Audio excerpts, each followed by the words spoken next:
निवेदन है कि मंच पर पधारें। आदेश आदेश, ओम नमो आदेश। आज ये मेरा सौभाग्य है कि भगवान जसनाथ जी के पवित्र प्रांगण में, सती माता के पवित्र प्रांगण में, गुरुदेव जसनाथ जी के पवित्र प्रांगण में आप सब समाज बंधुओं के बीच में आने का मौका मिला। और इसके लिए सिद्ध युवा महासभा की पूरी टीम को, नौजवान साथी अध्यक्ष भगवान नाथ जी उनकी पूरी टीम को, हमारी पार्टी के वरिष्ठ साथी नेता भाई कुमनाथ जी को, सबको बहुत बहुत धन्यवाद करता हूं और आप सबका अभिनंदन और इस्तकबाल करता हूं। मंच पर परम श्रद्धेय प्रातः स्मरणीय वंदनीय पूजनीय गुरुदेव बिरबलनाथ जी विराजमान है, उनके चरणों में वंदन। लिखवादेश्वर महंत अमरनाथ जी विराजमान, उनके चरणों में वंदन। और पांचला सीता की पवित्र धरती से पधारे हमारे महंत सूर्यनाथ जी विराजमान, उनके चरणों में वंदन। जो भी महानुभाव आध्यात्मिक पीठ से जुड़े हुए विराजमान है, उन सबको प्रणाम करता हूँ। हमारे बीच अपने ही समाज के गौरव वरिष्ठ पुलिस अधिकारी गणेश दास जी विराजमान है, नौजवान साथी सरपंच प्रतिनिधि लिखवादेश्वर विराजमान है, भगवान नाथ जी हमारे सभा के अध्यक्ष विराजमान है, कुमनाथ जी विराजमान है, हमारे सादा सर सरपंच साहब विराजमान है। ऐसा सम्मानित मंच, ये कुछ नाम मेरी जबां पे आए, बाकी जो बच्चे मेरे दिल में सभाएं, आप सबको बहुत बहुत साधुवाद, बहुत बहुत नमस्कार।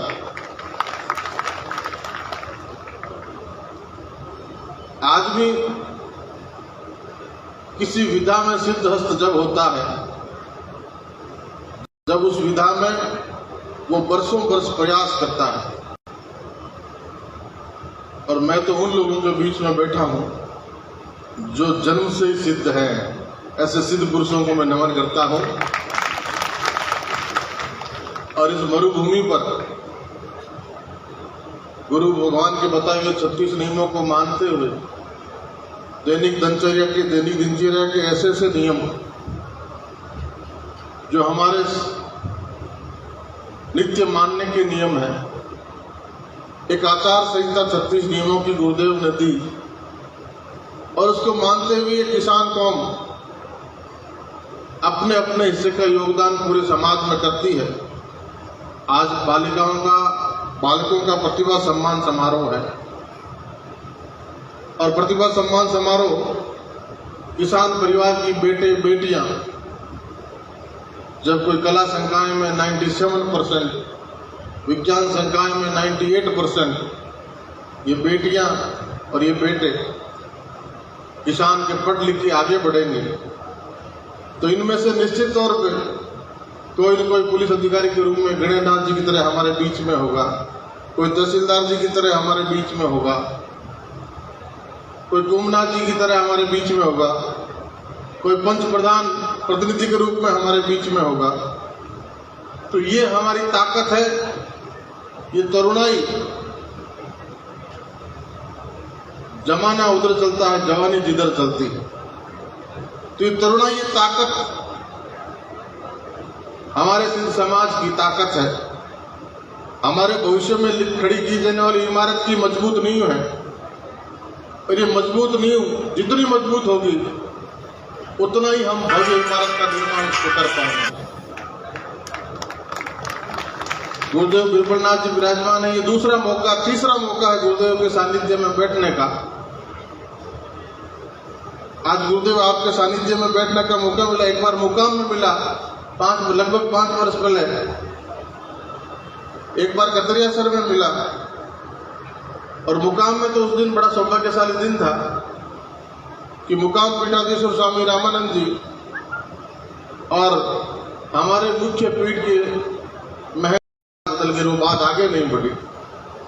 तो जो बात कहीं रुक गई है, उस बात को सही समय आने पर आप सबका साथ लेते हुए उसको भी पूरा करेंगे, अधूरा नहीं छोड़ेंगे, और ऐसा हमारा सुंदर पैनोरमा बनेगा।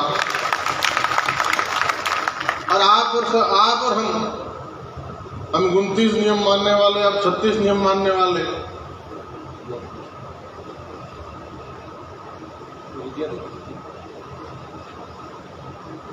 कोई और एक जैसे नियम, सामान्य दिनचर्या के नियम, जीवन को कैसे शुचिता के साथ, शुद्धता के साथ जीना है, इन सारी बातों को देते हुए नियम गुरु महाराज के, चाहे गुरु जम्बेश्वर भगवान हो, चाहे गुरु दशनाथ जी हो। और इस बीकानेर जिले में, और गुरु जी का प्रभाव, गुरु जी को मानने वाले खाली बीकानेर जिले में ही नहीं, हम पश्चिम की धरती पर जाते हैं, बाड़मेर जैसलमेर में भी हजारों लाखों अनुयायी दशनाथ जी को मानने वाले मिल जाएंगे। और देश दुनिया में आपको वो चमत्कारी नृत्य, अंगारों पे नाचने का साहस, देश दुनिया में उसके लिए जिनसे आपकी पहचान है। और ये जीवन भी आज के समय में कोई अंगारों पर चलने से कम खेल नहीं। आपको जीवन में अनेक कठिनाइयां आती है और उन कठिनाइयों को पार करने की ताकत और जो जिजीविषा और जो जुनून आपको मिलता है, वो निश्चित तौर पे गुरु जी के आशीर्वाद से, संतों के आशीर्वाद से ही मिलता होगा कि अंगारों पे भी चलना पड़े तो स्वीकार है।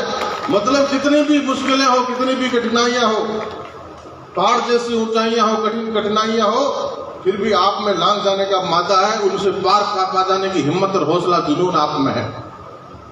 और ये सब हमारे गुरुजनों के आशीर्वाद से, भगवान दशनाथ जी के आशीर्वाद से संभव होता है।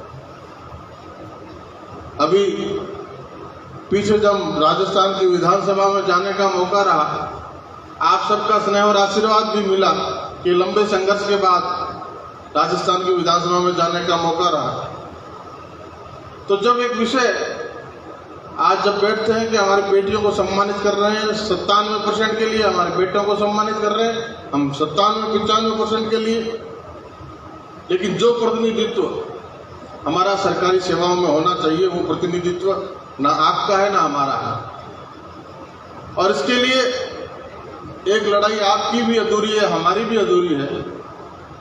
और उस लड़ाई को हम मिलकर लड़ेंगे कि हम तो ओबीसी में, तो राजस्थान में हम आरक्षण की श्रेणी में हैं, लेकिन केंद्र की ओबीसी सूची में आप और हम दोनों नहीं हैं। तो केंद्र की ओबीसी सूची, क्योंकि सरकारी नौकरियां स्टेट की बजाय केंद्र की ज्यादा संख्या में निकलती है, तो केंद्र में प्रतिनिधित्व हमारा ओबीसी सूची में हो, हमारा नाम भी, आपका नाम भी हो।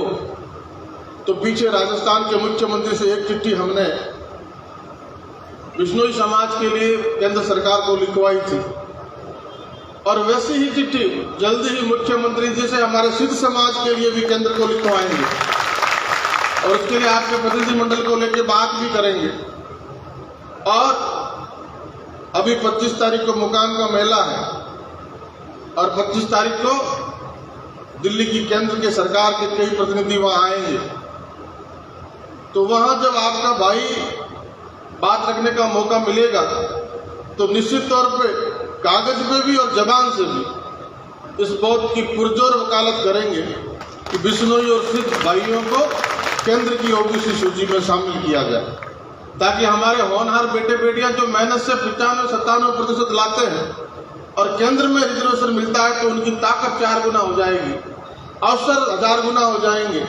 इन सारी बातों को मिलकर लड़ेंगे। आज विधायक दल की बैठक है और कल से विधानसभा का सत्र है, तो उसकी तैयारियां भी करनी है। जाना तो रात को था, लेकिन नोखा की स्थापना का कवि सम्मेलन था, और आज सुबह आप सब दिव्य पुरुषों के दर्शन करने मेरे सौभाग्य में थे। इसलिए आज अभी आपसे विदा लेंगे, और पुनः हमारी नौजवान सभा, जो हमारी युवा सभा है सिद्ध समाज की, उसके सभी पदाधिकारियों को, जो भाई भगवान नाथ जी के नेतृत्व में, पुनः धन्यवाद करता हूँ। गुरु जी के चरणों में वंदन अर्पित करता हूँ। कोमनाथ जी का सबका धन्यवाद करता हूँ। यह आपने इस मौके पर याद किया, आप सबसे रूबरू होने का अवसर रहा, आपसे दर्शन का मिलने का सौभाग्य रहा। आपकी हमारी लड़ाई एक है, आपके हमारे उद्देश्य एक है, आपका हमारा संघर्ष एक है, और मिलके लड़ेंगे और मिलके जीतेंगे। बहुत बहुत धन्यवाद। इसी आशा और विश्वास के बहुत बहुत धन्यवाद। पुनः धन्यवाद।